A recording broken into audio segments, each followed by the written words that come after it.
Welcome in, and thanks so much for joining me. My name is Scott Tusa, and I'm a Dharma practitioner, meditation teacher, and also offer mentoring to meditators out there. And one of the goals of this channel, this podcast, the Buddhist Wisdom Podcast, as well as my YouTube channel, depending on where you're listening or watching me, one of the goals is to really offer practical Buddhism and a bridge for modern meditators into Buddha Dharma, and more specifically through the lens of Himalayan or Tibetan Buddhism, which is what I've trained in for the past 25 years. And for those of you who are newer to my podcast or channel, just want to offer a big warm welcome. For those of you who tune in regularly, thank you so much for listening, and I do hope the content is helpful. If there's anything you would like to hear me speak on, or you'd like some help understanding or some advice on in your practice, you can always reach out to me at scotttusa.com. I'd love to do some content on what's most relatable and useful to you. With that said, in today's episode, I'd like to discuss the root of joy, relating to knowing how to be free within our emotions or with our emotions. So in particular, I want to offer, obviously, a Buddhist lens on this, coming from Buddhist meditation, but also a little bit of practical advice on how we might go about finding more freedom within our emotions. So despite some popular ideas out there, the Buddhist path is not a path of trying to get rid of all of our emotions. I don't think that would be very fun. I think that would be probably almost impossible. And it's just not needed in order to be free, right? From a Buddhist perspective. Actually, it's also kind of a false premise in that a lot of Buddhist practice, we spend time nurturing and or encouraging pro-social or positive emotions like loving kindness and compassion. So, obviously compassion is made up of several kinds of emotions, so it's not a singular emotion, but it involves emotions. So I think here the first distinction is, what kinds of emotions do we want to learn to become more fluid or free within, right? And so usually the list starts with what are called the 5 main afflictive emotions. The first one is confusion or ignorance. The second one is aggression or aversion. Third one, attachment or clinging. And then the fourth is pride, and fifth is jealousy. So I think for most of us, if you can't see pain or stress in all 5 of these, probably for most of us, we can pick out at least 2 or 3 where we can see there's pain in these kinds of emotions. Let's take jealousy as an example. When we feel jealous towards another, it's painful. It's, we're wanting something someone else has and we don't have it. And there's a longing, there's usually a dislike of that person. And this is painful. This is a painful thing to hold on to. It's a little different than aversion, but it's similar. In that aversion is another painful afflictive emotion where it burns. I know when I get angry, it burns. It's painful to be angry. Clinging and attachment's a little more difficult to see because it's pleasurable often. Like we're attaching to something, we're wanting something, usually because we like it, because it's pleasurable. So it's a little more difficult to see that causes pain or stress. And then pride and confusion is probably the deepest one, or ignorance, because this is really the confusion around self, around how we view our identity and ourself in the moment. And how, from a Buddhist perspective, we may be adding on something to that, right, that doesn't actually exist. So a lot of people, when they study selflessness in Buddhism, at first they think, it's saying self doesn't exist. No, it's saying there's something we're adding on. So there's an add-on that doesn't exist. It doesn't mean self doesn't exist completely. There is an interdependent self, something that is in relationship to other things, made of parts, that's interdependent, right? Sometimes we call that the mere I. But nonetheless, we need to become clear what we're adding on. And the start of that is usually kind of recognizing our other afflictive emotions, states of mind that aren't serving ourself or another, right? So, we could kind of, some may argue that anger or aversion is helpful in some circumstances. And I understand that. I'm sympathetic to that. Sometimes the Dalai Lama even says like anger can be useful in sort of getting us to take action. But he said after that, we need to shift into compassion. And that compassion is a much more useful set of emotions for taking action in the world. So we tend to center compassion over aggression or aversion, right? And compassion is very useful at helping others and serving the world. But anyways, just a side comment. So more or less, the first step I think is through our meditation practice, through mindful awareness, recognizing how certain states, mainly these 5 afflictive emotions, are creating harm for ourselves, how they're keeping us stuck and stagnant in communication with others. They literally create pain. I mean, emotions are powerful because they're made up of thoughts and ideas, but they're also feelings. So, for instance, for me, anger burns. I can feel it burning in my body. Attachment, it's like a ball of, I don't know, excitement, and I don't know how to put it. It's a tough feeling to describe, but I can feel it in my body. And as a meditator, we're learning to use our meditation practice, the awareness or the mindfulness we're deepening in meditation, to actually be able to discern these emotional reactions clearer, to watch them, to bear witness to them in meditation, and then ultimately to learn how to be free within them. So I'll get into that now. So, some people might think, well, why learn how to be free within our emotions? Why not just get rid of them?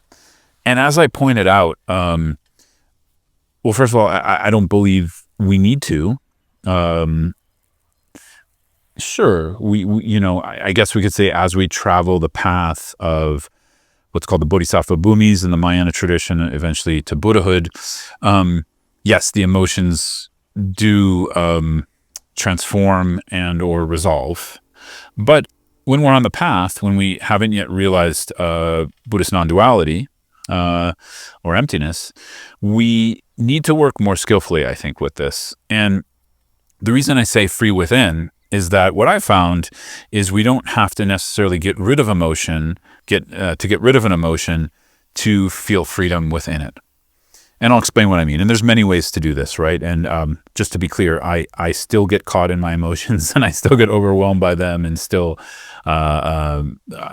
do things unskillfully from time to time. So I am also a beginner in this, but the little moments of, I guess, hope or space I've seen within an emotion have been very encouraging. Actually, this is kind of one of the ways I often encourage people to find joy in their practice, to find joy in the Dharma. Because let's be honest, I mean, if we're really trying to transform ourselves through meditation and, Buddhism in this case, of what I offer here on this channel, on my podcast, if we're really doing that work, it's quite challenging. And most of the time, it's a grind. Most of the time, it's quite hard. And so taking joy, finding moments to take joy in the practice is really important. And I think one of the main ones is when we start to find out that we are not our emotions, right? So I remember early on, through some insight meditation practice, this is 23, 24 years ago, I had a moment in meditation of just bearing witness, watching through mindfulness, just watching an emotion arise, see myself hook into it and change. The emotion changed or fell away throughout the course of the meditation period. And this was a big deal. For me, this really hooked me. This is really what hooked me into regular meditation and the study of Buddhism was like, wow, I didn't know that was possible. I just thought my emotions were me. And of course, we can read that in a book and sort of understand it intellectually. But when you actually taste the experience, which I'm also imagining many of you listening to this have, when you taste that, even if it's just for a split second, it's so powerful, right? And when I'm talking about joy, I'm talking about the joy of that, the joy of seeing it's possible that I don't have to believe every single thought and emotion that arises. And then I would add on, it's also possible that we don't need to get rid of it in order to have that freedom. But this is often a first step for us as meditators, is just seeing, okay, I'm not exactly my thoughts and emotions. Yet, of course, what I found out next was they continue to arise. And just because I had that little insight, it doesn't mean it lasts, and it doesn't mean my emotions and thoughts stopped. And then came the process of understanding what thoughts and emotions are, through studying the Dharma over the years, and ultimately through some of the help of my teachers, encouraging that we don't have to get rid of our emotions. And this is technically a little bit more of a Vajrayana teaching coming from the lineages of Tibetan Buddhism. But I find it so helpful when we stop demonizing our emotions and recognize that they too have an essence that's open and spacious, and we can connect with that through awareness. Not only that, even just within basic shamatha practice or meditative awareness practice, we can host our emotions. And I think that was one of the second insights that, when I stopped demonizing emotions, I mean, I still demonize them, but let's say as much as I used to, when I stopped demonizing them, that provided quite a lot of freedom, in the sense that, often when we're spending a lot of energy fighting something, and we recognize, well, the more I fight this, the stronger it gets. When we stop the fight and approach it from a different angle, this is quite liberating. Not to say we don't get caught in the emotion or experience or challenge or difficulty. It just offers that layer where we don't have to fight it. We can seek to know it. We can seek to host it with an awareness. And of course, through compassion practice, we can apply compassion to our confused experience, right?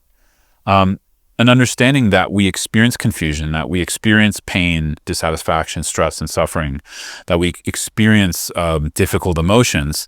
This is a moment to recognize our vulnerability. Not quite our fragility, but like our vulnerability. And it's a moment we can provide compassion towards ourselves. We're not bad for that. We just don't know how to get out of that quagmire. And of course, Buddhism then teaches how to get out of that quagmire. But as I said, it's not so much about getting rid of the emotion.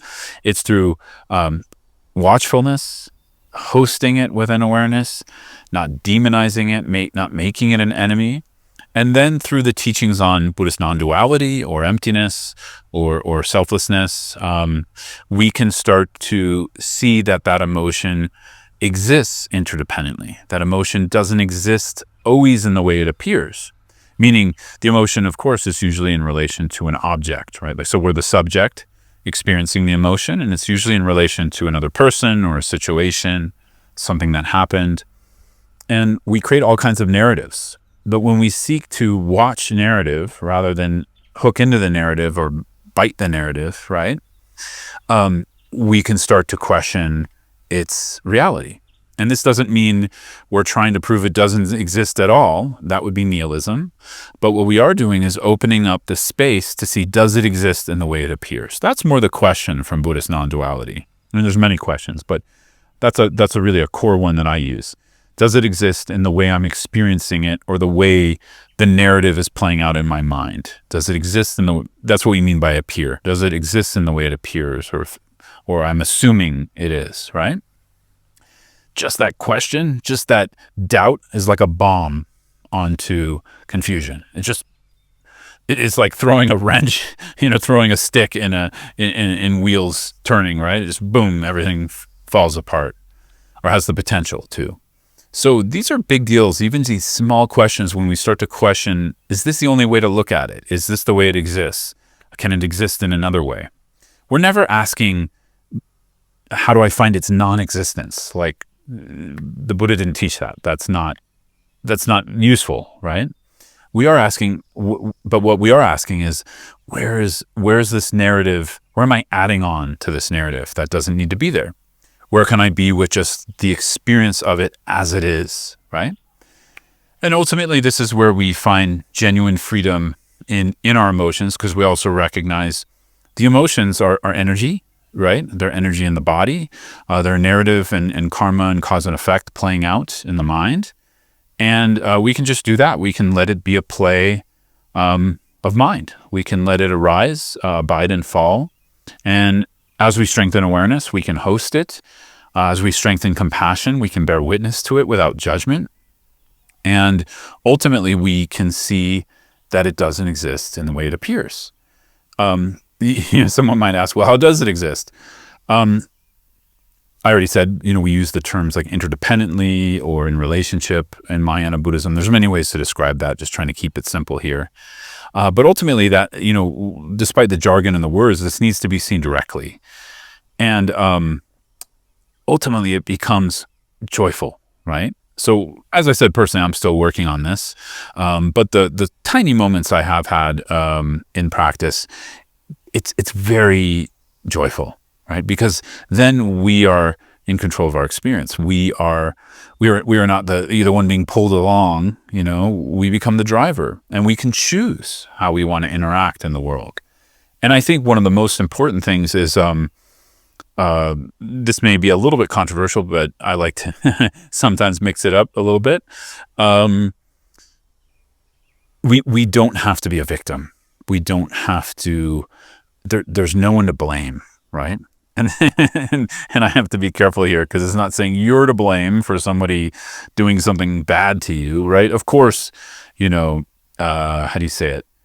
We are not taking responsibility for someone else's abuse. That's an extreme, right? That's not what I'm saying. But what I am saying is we do realize we have responsibility over our reaction, how we want to react to that, how we want to work with that.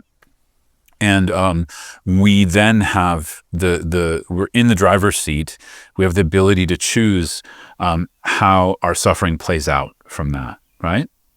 So ultimately, people can cause harm and pain towards us and others, but it's our choice how we want to handle that, how we want to work with that, right? It's not theirs. We have our mind and body, and that's our choice how we want to work with that. So I don't know, throw that out there. But I find that incredibly helpful because it helps me to recognize where I do have agency and where I don't, right? So if I give someone else my agency, there's no joy.